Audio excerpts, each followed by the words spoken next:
V minulom videu som vám slúbil, že vám dám riešenie, ako si jednoducho a ekologicky vyriešite problém s mikroplastami v jedle.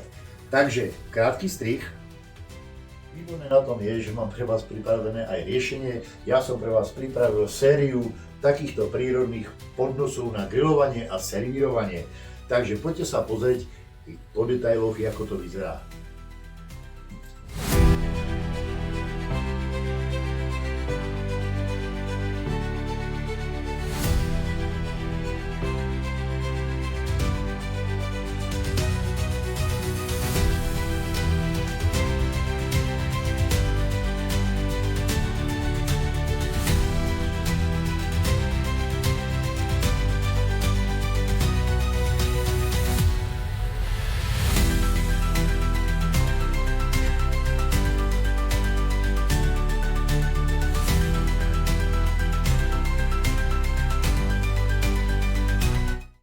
Takže to je pro toto video všetko. Ja vám všetkým ďakujem, že ste vydržali pozerať až do konca.